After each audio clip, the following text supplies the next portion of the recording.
મનોજભાઈ,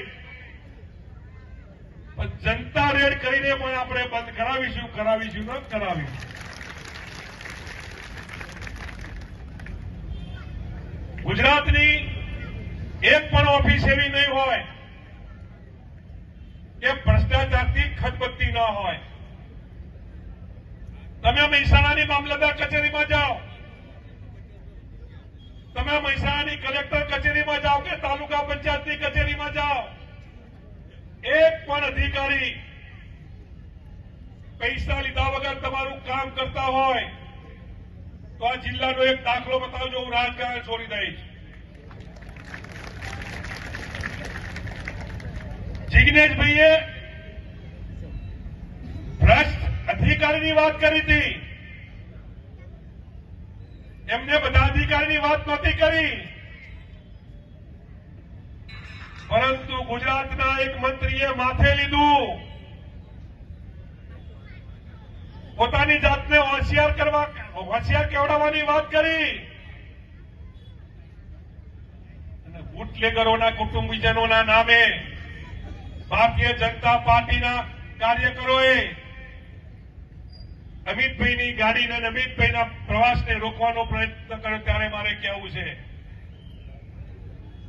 કે તમારામાં હિંમત હોય તો બતાવજો. અમે મહેસાણા જિલ્લામાંથી અને બેનીબેન અને જિગ્નેશભાઈએ નેમ લીધી છે કે સમગ્ર ગુજરાતમાંથી દારૂબંધી, ડ્રગ્સ અને ગોજો બંધ કરાવવા જનતા રેડ કરીશું. ગામડે ગામડે ફરીશું.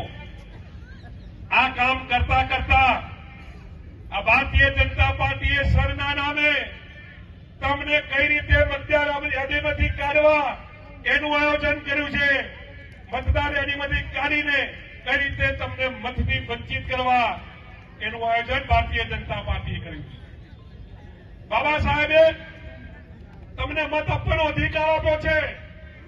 એ મત આપવાનો અધિકાર પણ તમારી પાસેથી ઝૂંટવી લેવાની કામગીરી આ સર દ્વારા આ ચૂંટણી પંચ આ ભારતીય જનતા પાર્ટી કરી રહી છે. ત્યારે આપણી પાસે હજુ થોડો સમય બાકી છે. જે લોકોને ફોર્મ ભરવાના બાકી હોય, જેને કંઈક નાનો મોટો દાખલો આપવાનો બાકી હોય તો તમે આપીને તમારું નામ મતદારની અંદર ન નીકળી જાય એની ખબર રાખજો. એ પણ આ તબક્કે તમને કહું છું. કાલે એક આપના નેતા બોલ્યો કે કોંગ્રેસ ખદડી છે, ત્યારે અમારે નેતાને કહેવું છે કે કોંગ્રેસ ખદડી નથી. આપ વાળા તમે ખતરા છો. તમે ભારતીય જનતા પાર્ટીની બી ટીમ છો. આ દેશમાં અને ગુજરાતમાં ભારતીય જનતા પાર્ટીને જીતાડવાની કામગીરી જો કોઈ કરતું હોય તો એ આપના લોકો કરે છે. ત્યારે મારે કહેવું છે, આપ મોટી સંખ્યામાં આવો ત્યારે તમને કહું છું કે આપણે બધાએ ભેગા થઈ ડ્રગ્સ, ગોજો, દારૂ, ભ્રષ્ટાચાર બંધ કરવા માટે કલેક્ટરને આવેદનપત્ર આપવા જવાનું છે ને? તમે બધા સાથે આવવાના છો કે નથી આવવાના?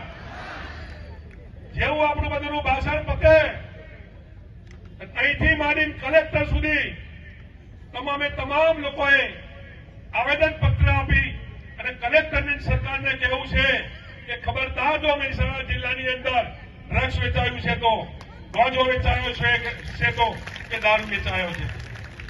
સાહેબ, થોડા સમય પહેલા અહીં મોટી કિંમતનું ડ્રગ્સ